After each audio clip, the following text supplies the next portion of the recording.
Bonjour, lors de cette vidéo, je vais vous présenter justement mon portefeuille, ma stratégie et également mon horizon de placement.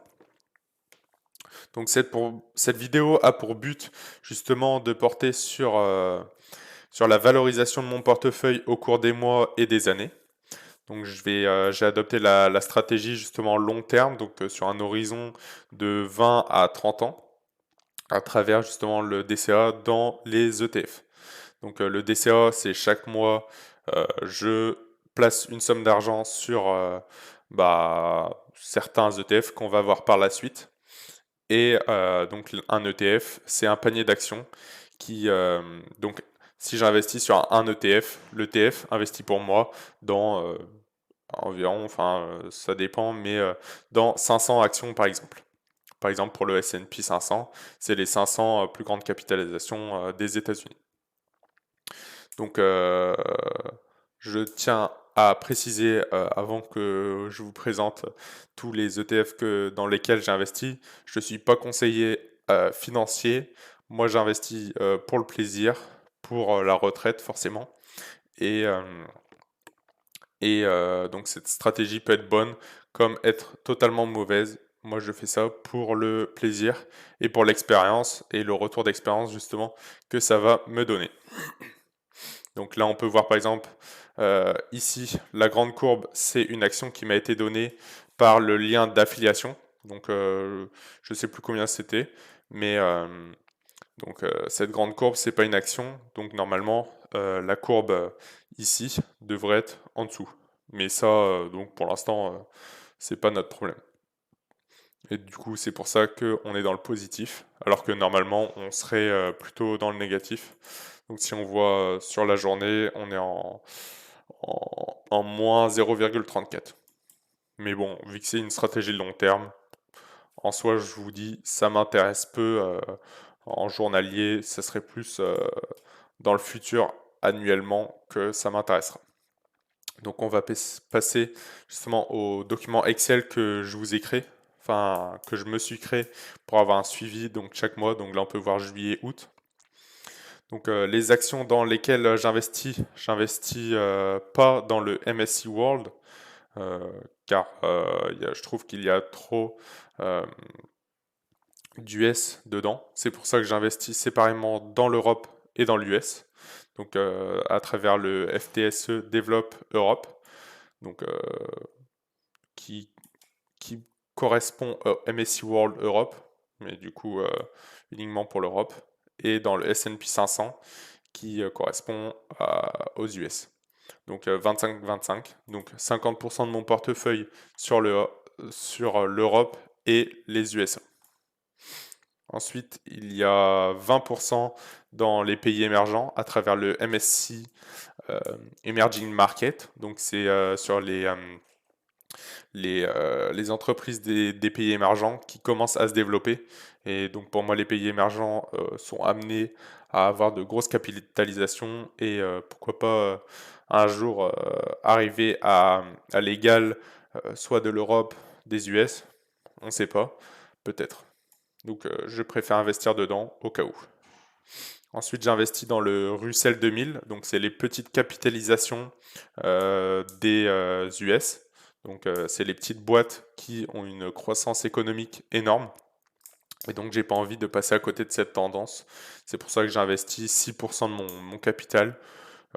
C'est un peu le- la partie la plus risquée, entre guillemets. Ensuite, je fais la même chose, mais dans l'Europe, donc à travers le MSCI EMU Small Cap. Donc c'est les petites entreprises dans l'Europe également. Ensuite, moi qui est un grand fan de l'immobilier, j'investis également dans l'immobilier européen, donc 6%, surtout que actuellement l'immobilier n'est pas en très bonne forme. Donc je tourne cette vidéo le 5 juillet 2023 et actuellement l'immobilier a pris des grosses corrections. Ensuite, j'investis dans tout ce qui est l'informatique de l'US, donc à travers le Nasdaq 100. J'alloue également 6% de mon capital et donc le reste, c'est en or. Donc la partie physicale, ça correspond à donc l'ETF, enfin l'action, l'ETF, à l'or en physique. Et tous les petits hacks ici, ça correspond à donc l'ETF réinvestit automatiquement les dividendes dans l'action. Donc ça ne nous donne pas les dividendes parce que moi je réside en France et en France on est taxé sur les dividendes. Donc moi je préfère que ce soit réinvesti et que l'ETF monte beaucoup plus vite plutôt que d'avoir les dividendes et au final payer de l'imposition dessus. Donc pour résumer, on peut voir qu'il y a donc à la grosse 50% dans le MSCI World, 20% dans le MSCI World Market, donc Emerging Market, donc les pays émergents. Et ensuite, donc ça c'est un peu, pas pour le fun, mais voilà. Donc 6% dans le Russell 2000, les petites capitalisations. 6% dans le MSCI EMU Small Market, donc les petites capitalisations européennes. 6% dans l'immobilier. 6% également dans le Nasdaq 100, donc tout ce qui est informatique. Et ensuite 6% dans l'or. Donc si vous avez des petits conseils sur mon portefeuille, moi j'ai trouvé qu'il était assez large. Après, si vous voulez des choses améliorées, déjà pour août, je pense peut-être à rajouter une ligne Bitcoin. Je sais pas, j'hésite à voir. Si vous avez des idées, n'hésitez pas à le mettre en commentaire. Donc je ne l'ai pas dit, mais je commence par 1000 euros, donc le capital de base. Et ensuite, par exemple, au mois d'août, je mettrai que 500 euros chaque mois, jusqu'à peut-être pendant 20-30 ans, 500 euros. Et justement, donc ces vidéos se feront chaque mois, et ça me permettra justement également d'avoir un retour à travers vos commentaires, et également donc un retour d'expérience personnelle. Donc si vous voulez, j'ai un lien d'affiliation en commentaire. Donc ça vous permet justement de gagner, je crois, soit une action gratuite ou 200 euros à mettre sur une action, je sais plus trop. Donc c'est super intéressant pour commencer. Et puis moi je touche une petite commission dessus. Donc pas grand chose, 20 euros à peine.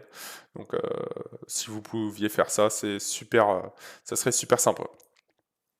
Donc n'hésitez pas également à lâcher le like, le commentaire et à partager la vidéo.